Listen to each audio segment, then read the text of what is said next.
एक बार फिर से आपका स्वागत है इस ऑनलाइन भौतिक विज्ञान के कक्षा 12 के कोर्स में।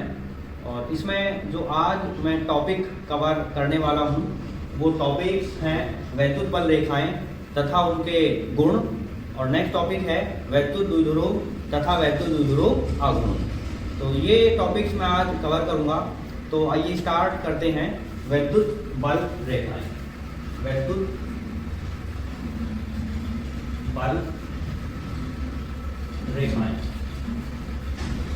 स्थान पर एक आवेश रखा हुआ है तो उसके चारों तरफ कुछ क्षेत्र बन जाता है और उस क्षेत्र में विद्युतीय गुण होते हैं तथा उसी क्षेत्र को हम वैद्युत क्षेत्र कहते हैं।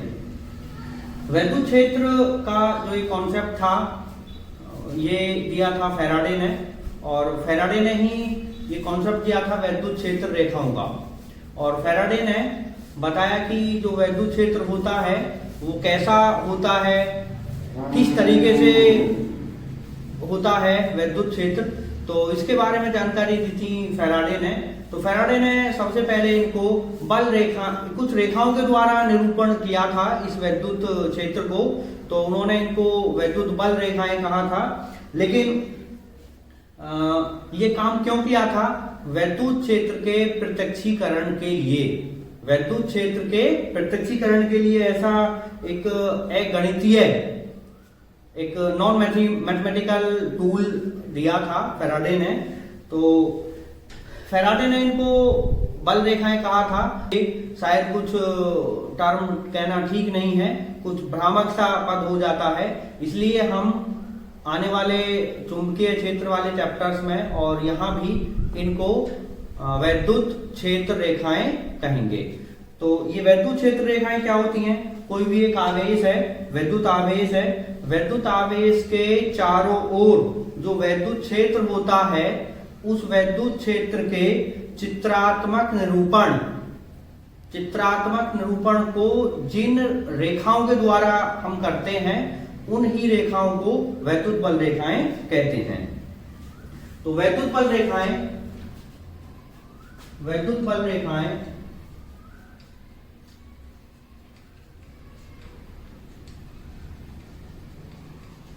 किसी आवेश के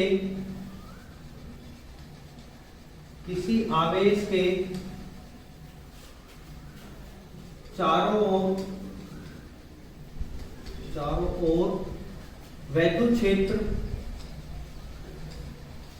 वैद्युत क्षेत्र का चित्रात्मक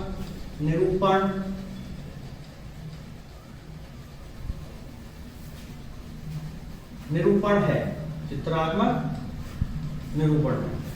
तो किसी वैद्युत आवेश के चारों ओर जो वैद्युत क्षेत्र डेवलप हो जाता है उसका चित्रात्मक निरूपण है, उसको हम वैद्युत बल रेखाएं कहते हैं। व्यापक रूप में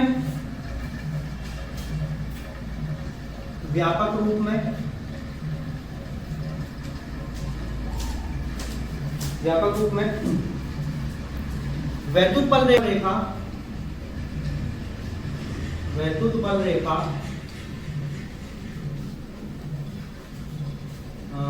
के किसी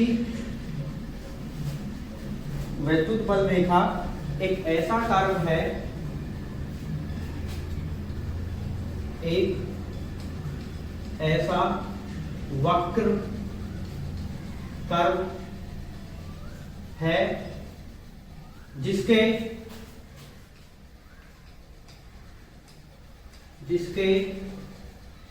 किसी बिंदु पर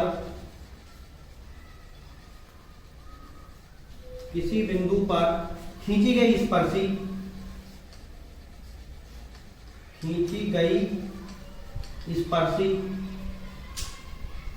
उस बिंदु पर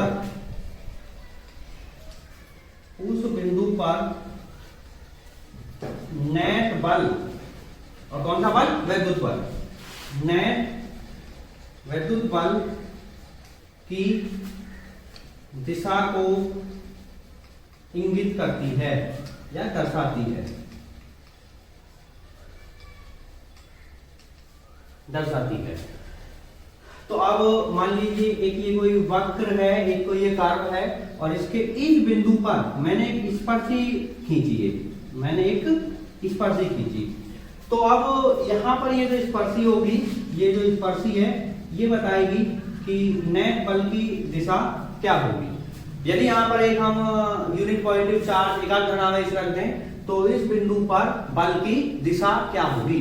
तो इसके लिए अब दो दिशा हमारे पास, दो ऑप्शंस हैं, या तो दिशा ये होगी या दिशा ये होगी। तो दिशा तो एक ही होनी है, तो इसलिए हम यदि दिशा इस तरफ है तो यहाँ वैद्युत क्षेत्र रेखा पर एक ये एरो लगा लेंगे और फिर हम कहेंगे कि दिशा इस तरफ है। और यदि ये वक्र ऐसा होता और इस पॉइंट पर हम स्पर्शी खींचते और विद्युत बल रेखा की दिशा ये होगी, तो तब वैद्युत क्षेत्र की दिशा इस बिंदु पर इस तरफ होगी। तो वैद्युत बल रेखाओं पर एक एरो, एक तीर का निशान लगाना जरूरी होता है। तो नेक्स्ट है वैद्युत बल रेखाएं हुआ उनके गुण। तो नेक्स्ट टॉपिक वैद्युत बल रेखाओं के गुण। वैद्युत बल रेखाओं के गुण, वैद्युत बल रेखाओं के सामान्य गुण। तो सामान्य गुणों की हम यहाँ चर्चा करेंगे, वैद्युत बल रेखाओं के सामान्य गुण। तो पहला फर्स्ट है कि जो वैद्युत बल रेखाएं होती हैं किसी धनावेश से स्टार्ट होती हैं, शुरू होती हैं और ये खत्म हो जाती हैं ऋणात्मक आवेश पर। तो मान लीजिए यहाँ पर कोई ये एक प्लस चार्ज रखा हुआ है, एक ये माइनस चार्ज रखा हुआ है। तो ये स्टार्ट होंगे प्लस चार्ज से और खत्म हो जाएंगी ऋणात्मक चार्ज पर, ऋणात्मक आवेश पर। इस तरह से इनकी दिशा होगी, इस तरह से इनकी दिशा होगी।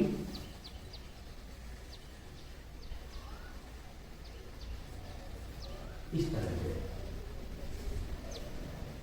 और जो आवेश होगा उसकी जो सरफेस होगा उससे नॉर्मली लंबवत की आनी है, त्रिज्य रूप में यहां से आनी है। तो पहली प्रॉपर्टी क्या है कि वैद्युत बल रेखाएं धनावेश से शुरू होकर ऋणावेश पर खत्म हो जाती हैं। वैद्युत बल रेखाएं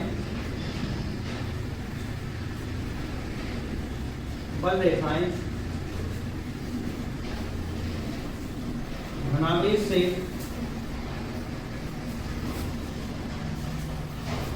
शुरू होती हैं, स्टार्ट होती हैं, शुरू होती हैं तथा ऋणावेश पर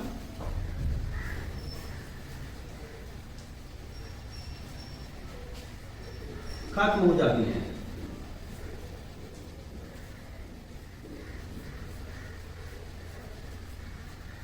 अच्छा, यदि हमारे पास केवल एक सिंगल पॉजिटिव चार्ज है, आइसोलेटेड चार्ज है, तो वहां ये पॉजिटिव चार्ज से तो स्टार्ट होंगी और ये खत्म हो जाती हैं इंफिनिटी पर, खत्म होंगी ये इंफिनिटी पर। तो किसी विलग आइसोलेटेड आवेश के लिए, विलग आवेश के लिए बल रेखाएं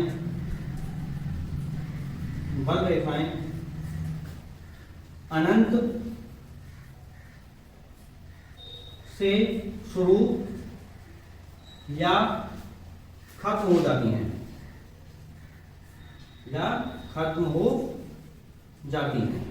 तो जैसा कि यहाँ आप सभी चित्र में देख रहे होंगे, धनावेश से तो ये प्रारंभ हुई है और एंड हुआ है इनका इंफिनिटी पर। यदि यहाँ ये एक केवल नेगेटिव चार्ज होता तो स्टार्ट होती है कहां से, इंफिनिटी से, अनंत से, और खत्म होती है नेक्स्ट, खत्म होती है चार्ज पर, ऋणात्मक आवेश पर, ऋणावेश पर, इस तरह से। और यदि दो पॉजिटिव चार्ज हैं, तो यदि मान लीजिए एक ये भी पॉजिटिव चार्ज है और ये भी पॉजिटिव चार्ज है, तो तब क्या होगा, तब कुछ इस तरह से होगा, इस तरह से, इस तरह बल रेखाएं होंगी।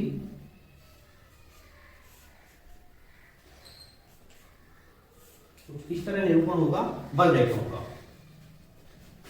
दूसरा इनका गुण है कि बल रेखाएं एक कॉन्टिन्यूअस कार्व होती हैं, कभी भी बीच में से ब्रेक नहीं हो सकती। ये यदि इंफिनिटी तक जाएगी तो ये कभी भी ब्रेक नहीं होगी बीच में से। तो वैद्युत बल रेखाएं संतत कॉन्टिन्यूअस वक्र होती हैं, कॉन्टिन्यूअस कर्व होती हैं। तीसरी प्रॉपर्टी, तीसरा गुण कि दो बल रेखाएं, वैद्युत बल रेखाएं या वैद्युत क्षेत्र रेखाएं, दो क्षेत्र रेखाएं, बल और क्षेत्र, वैद्युत क्षेत्र रेखाएं एक दूसरे को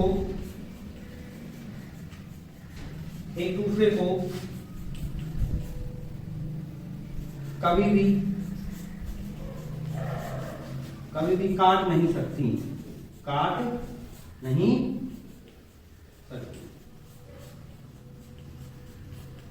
क्यों काट नहीं सकती हैं?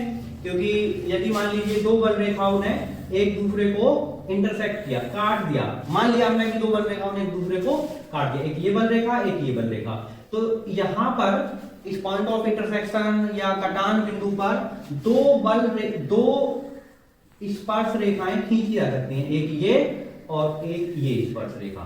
तो ये भी यहाँ विद्युत क्षेत्र की दिशा को निरूपित करेगी और ये भी विद्युत क्षेत्र की दिशा को निरूपित करेगी। तो यहाँ पर देख रहे होंगे आप कि दो दिशा हो जाएंगी एक ही बिंदु पर, जो कि संभव नहीं है। इसलिए दो क्षेत्र रेखाएं एक दूसरे को कभी नहीं काटती हैं। चौथा, ये कभी भी बंद लूप नहीं बनाती हैं। पॉजिटिव से स्टार्ट और पॉजिटिव से स्टार्ट, नेगेटिव पर इनका एंड। तो इसके अंदर चार्ज के अंदर ये घूमकर नहीं आती हैं। तो हम क्या कहते हैं कि वैद्युत क्षेत्र रेखाएं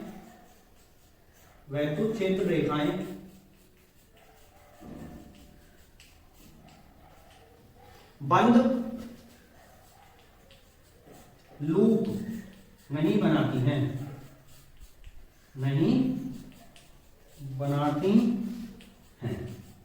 कभी भी ये बंद लूप नहीं बनाती हैं। तो ये कुछ सामान्य गुण हैं वैद्युत क्षेत्र रेखाओं के। इसके बाद में बहुत सारे गुण हैं, जैसे यदि बल क्षेत्र रेखाएं किसी स्थान पर ज्यादा क्लोज हैं, पास है, मान लीजिए मैं दो क्षेत्र यहां दर्शाता हूं, ओके, मैं यहां दो क्षेत्र रिप्रेजेंट करूंगा। एक क्षेत्र तो ये कि बल रेखाएं कुछ इस तरह से हैं, बल रेखाएं कुछ इस तरह से हैं, और आगे कुछ बल रेखाएं और मैं ड्रॉ कर रहा हूं, ये इस तरह से हैं। तो यहां देख रहे होंगे, यहां वो ज्यादा पास है और यहां ये दूर हैं। तो जहां बल रेखाएं बहुत पास होती हैं वो बहुत प्रबल क्षेत्र होता है, स्ट्रॉन्ग फील्ड होता है, प्रबल। इसके कंपैरिजन में, इसकी तुलना में ये प्रबल क्षेत्र होगा और ये कुछ वीक फील्ड होगा। इसके कंपैरिजन में, इसकी तुलना में ये थोड़ा सा वीक होगा। ओके, एक और मैं यहां ड्रॉ करता हूं, यहां तो देखो और भी लाइनें बहुत पास हैं। तो इसका मतलब क्या होगा कि इन तीनों में सबसे प्रबल कौन होगा? ये होगा। तीनों में सबसे प्रबल ये, इस फील्ड से प्रबल होगा ये और इस फील्ड से प्रबल होगा ये। तो जहां वैद्युत क्षेत्र रेखाएं बहुत पास होती हैं वो बहुत प्रबल क्षेत्र होता है, उसकी तुलना में जहां वैद्युत क्षेत्र रेखाएं बहुत दूर होती हैं। यस, नेक्स्ट, वैद्युत द्विध्रुव, ये हुआ।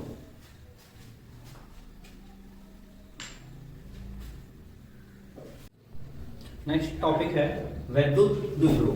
तो जैसा कि नाम से ही पता चल रहा है, द्विध्रुव, दो ध्रुव, तो वैद्युत द्विध्रुव। तो जब दो आवेश, एक धनावेश हो एक ऋणावेश हो, जिनके परिमाण समान हो, उन दोनों को एक अल्प दूरी पर रख दिया जाता है, तो ऐसी व्यवस्था को हम कह देते हैं वैद्युत द्विध्रुव। तो वैद्युत द्विध्रुव क्या है? एक ऐसा सिस्टम है जिसमें दो समान और विपरीत आवेश एक दूसरे से न्यूनतम दूरी पर रखे हुए हैं। जब दो समान तथा विपरीत आवेशों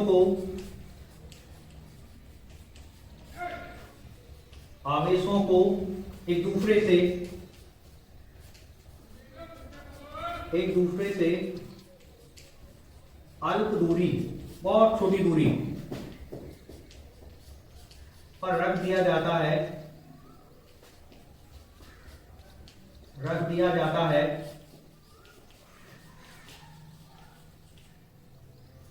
तो इस व्यवस्था को ही वैद्युत द्विध्रुव कहते हैं। वैद्युत द्विध्रुव कहते हैं। वैद्युत द्विध्रुव कहते हैं। तो मान लीजिए ये कोई धनावेश है या ऋणावेश है, तो ये क्या होगा? धनावेश। और यहां देखिए समान मतलब दोनों पर आवेश का जो मान है वो समान हो। और विपरीत का क्या अर्थ है? एक पर ऋणावेश हो, एक पर धनावेश हो। तो बहुत अल्प दूरी से इनको रख देंगे तो इस व्यवस्था को कहते हैं हम वैद्युत द्विध्रुव। तो इनकी जो बीच की दूरी है, यदि इसका मिड पॉइंट मध्य बिंदु देखूं तो उसको बोलते हैं हम इसका केंद्र। क्या बोलते हैं? द्विध्रुव का केंद्र। द्विध्रुव का केंद्र। तो यहां केंद्र से दोनों आवेश एक समान दूरी पर होंगे। तो यदि इस दूरी को मैं L कहूं तो ये भी दूरी भी L होगी। तो दोनों आवेशों के बीच जो सेपरेशन होगा, तो दोनों आवेशों के बीच दूरी होगी, उसको हम 2L कहते हैं। दोनों आवेशों के बीच की दूरी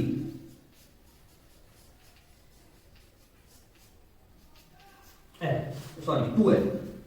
L और L ये 2L।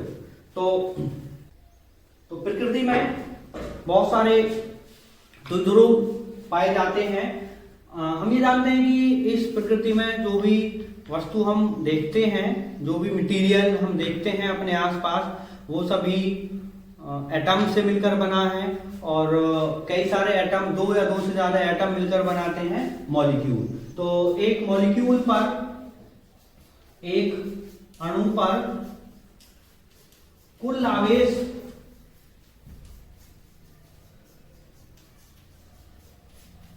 जीरो।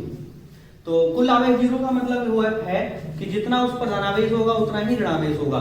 तो इस प्रकृति में कुछ मॉलिक्यूल्स, कुछ अणु ऐसे होते हैं जिनमें धनावेश का सेंटर और ऋणावेश का सेंटर एक दूसरे से सेपरेट होता है, एक दूसरे से कुछ दूरी पर होता है।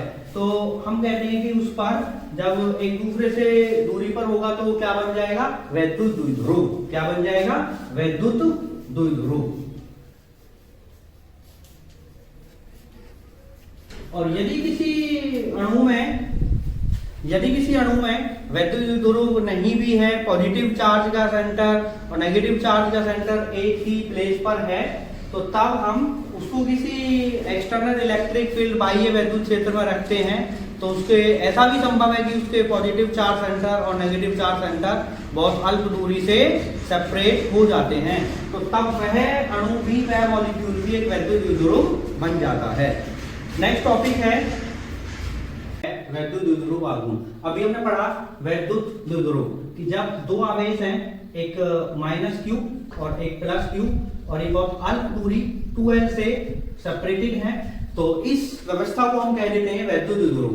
तो अब हम एक फिजिकल क्वांटिटी डिस्क्राइब करने जा रहे हैं, एक नई फिजिकल क्वांटिटी को डिफाइन करने जा रहे हैं। वैद्युत द्विध्रुव आघूर्ण, electric dipole moment. Electric dipole moment. Electric dipole moment.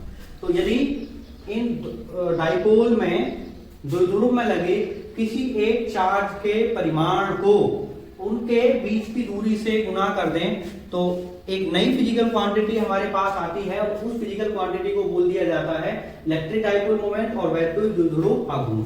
तो यदि वैद्युत द्विध्रुव आघूर्ण को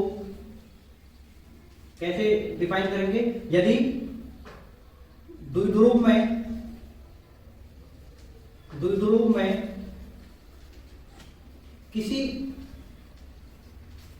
एक आवेश, किसी एक आवेश को उनके बीच की दूरी, उनके बीच की दूरी से गुणा कर दें तो गुणनफल को वैद्युत ध्रुव आघूर्ण कहते हैं। गुणनफल को वैद्युत ध्रुव आघूर्ण कहते हैं।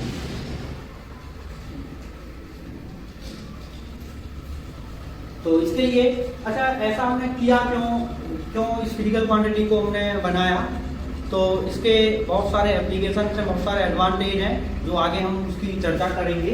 तो इस फिजिकल क्वांटिटी को स्मॉल पी से प्रदर्शित करते हैं,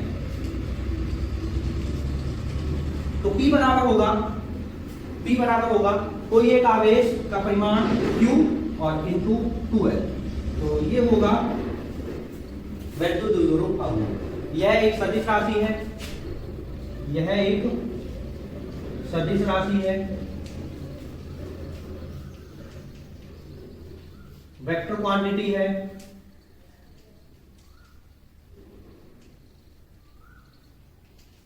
एक वेक्टर क्वांटिटी है। तो वेक्टर क्वांटिटी है तो इसमें एक दिशा भी होनी चाहिए। तो अब हमारे पास we have only two options, या तो दिशा हम ऐसा लें या फिर दिशा हम इस तरह से लें। तो हम इसकी जो दिशा लेंगे -q टू +q, तो इसकी कन्वेंशनली ये दिशा हमने ली थी, हमारे वैज्ञानिकों ने ली थी। इसकी दिशा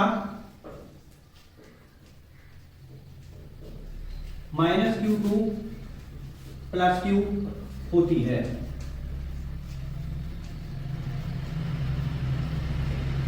तो हम इसको वेक्टर रूप में कैसे लिखेंगे? Vector P equals Q into 2L और एक लगा देंगे हम यहाँ n कैप। n कैप क्या है? एक यूनिट वेक्टर। और जो यूनिट वेक्टर बताएगा कि इसकी दिशा -q से +q की तरफ होगी। अब इसके मात्रक को डिस्कस करते हैं। तो मात्रक यूनिट, तो इसकी जो यूनिट होगी, P की जो यूनिट होगी, P का जो मात्रक होगा वो Q का मात्रक गुना इसका 2L का मात्रक। तो Q का मात्रक होता है कूलाम और 2L एक दूरी है, दूरी का मात्रक होता है metre. So it is coulomb metre. Don't read it centimetre. Centimetre में हम क्या लिखते हैं? स्मॉल c स्मॉल m, और इसमें क्या है? कूलाम मीटर में capital C capital M। Okay.